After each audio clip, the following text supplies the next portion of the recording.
여러분은 귀지를 일주일에 몇 번 정도 청소하시나요? 하루에 한 번씩은 면봉으로 정리를 해주고 계신가요? 귀지를 자주 제거하고 있다면 중이염, 웨이도염과 같은 염증에 취약해질 수 있습니다.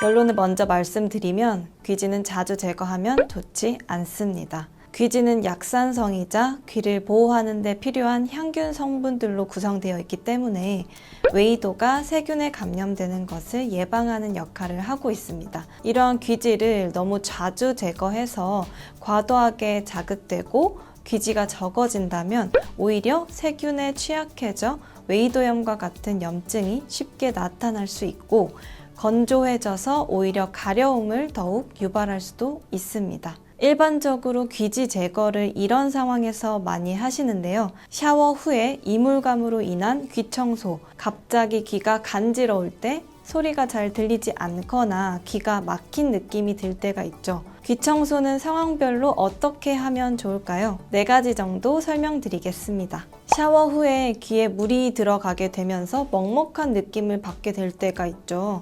그러면 귀에 압력을 주어서 손바닥으로 억지로 물을 빼려고 하거나 면봉을 사용하실 텐데요. 사실 이때에는 건들지 않는 것이 제일 좋습니다. 특별히 무언가를 하지 않아도 귀에는 스스로를 청소할 수 있는 자정작용이 있기 때문에 가만히 자연 건조시키거나 마른 수건으로 귀 주변을 살짝 톡톡 두드려주는 것이 제일 좋습니다. 보통 누가 내 험담을 하는 건 아닐까 하면서 귀가 갑자기 간지러울 때가 있죠. 사실 이때는 귀에 특별한 문제가 없는 경우가 제일 많고요. 그 다음으로는 건조한 웨이도 또는 감염, 스트레스, 알레르기 반응 등 여러 가지 이유로 인해 나타날 수 있습니다. 만약 자주 그런 느낌이 드신다면 제일 먼저 귀 안을 검사해 보시는 걸 추천드립니다. 이때 귀지가 많아서 들리지 않는 걸까? 라고 생각하실 수도 있는데요. 귀지가 고막에 붙어 있어서 먹먹하게 느껴지거나 아니면 귀 압력으로 영향으로도 나타날 수 있습니다. 우선 고막에 붙어 있는 경우 억지로 떼려고 하지 마세요. 오히려 고막을 손상시킬 수 있습니다. 시간이 지나도 사라지지 않는다면 이비인후 전문의가 있는 병원에서 귀지를 제거하거나 먼저 청력 검사를 해보시는 걸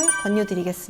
특히 수영장이나 사우나, 이렇게 물놀이 등을 다녀온 뒤에 귀가 꽉 막힌 느낌이 들면서 소리가 잘 들리지 않고 먹먹한 느낌이 드신다면 귀지가 꽉 막혀 있는 경우가 있을 수 있기 때문에 이때에는 웨이도 검사를 한번 한 후에 적절하게 귀지를 제거해 주는 것이 제일 좋습니다. 한국인의 경우 보통 마른 귀지, 즉 건성 귀지를 가진 분들이 많습니다. 이 경우는 사실상 귀 청소를 하지 않아도 우리가 생활하는 동안 또는 침대에 누워서 이리저리 이렇게 뒤척이는 동안 적절히 배출되기 때문에 굳이 청소하지 않는 것이 가장 좋습니다. 만약에 물귀지, 즉 습성귀지가 꽉 차 있는 경우에는 병원에서 석션을 통해 제거하는 것이 가장 좋고요. 이 경우에 웨이도 벽에 딱 달라붙어 강하게 자극을 주다 보면 웨이도 피부가 또 손상될 수 있기 때문에 적절하게 귀지 용해제를 사용한 다음 제거하는 것이 좋습니다. 귀는 이것만 기억하세요. 사실 건들지 않는 것이 제일 좋다. 면봉이나 귀이개와 같이 귀청소 도구를 사용하지 않는 것이 제일 좋고요. 만약 사용하게 된다면 최대한 부드럽게 면봉으로 살짝씩만 겉부분을